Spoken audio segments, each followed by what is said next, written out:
শফিকুর রহমান সহ কেন্দ্রে মঞ্চে উপবিষ্ট নেতৃবৃন্দ এবং আমার সামনের কর্মীবৃন্দ, আসসালামু আলাইকুম।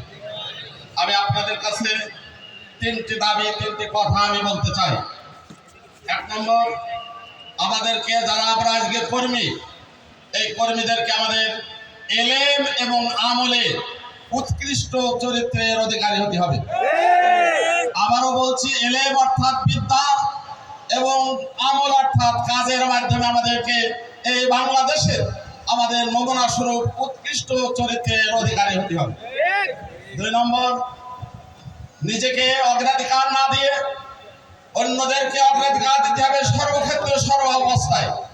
সাথে সাথে আমি কথা বলতে চাই, আমরা দেখেছি একই ব্যক্তি তার লিডারের পরিচয় অর্থাৎ পালসার মোটরসাইকেল নিয়ে আবার লেবারের খাতায় নাম দিয়ে তারা লেবারের টাকা তারা আত্মসাৎ করে।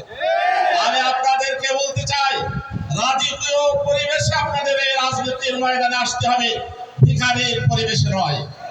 আমরা ভিখারির পরিবেশে লোকের কাছে আমরা হাত পাততে চাই না, আমরা বরং জনগণের উপকারের জন্য তাদের পাশে আমরা দাঁড়াতে চাই। তৃতীয় নম্বর, আল্লাহ রাব্বুল আলামিন বলেছেন শুহাদাআন নাস, অর্থাৎ মানুষের কাছে আমাদেরকে প্রতীক সাক্ষ্য হতে হবে।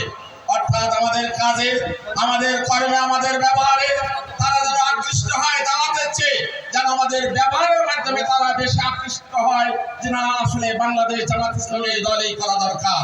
সেজন্য আমি আপনাদেরকে উদাত্ত আহ্বান জানিয়ে আগামী দিনে এই বাংলাদেশ অর্থাৎ ইসলামের বাংলাদেশ হোক, এই কামনা করে, সবারই সুস্বাস্থ্য কামনা করে, দোয়া চেয়ে এবং দোয়া নিয়ে আমি আমার কথা এখানে শেষ করছি। খোদা হাফেজ।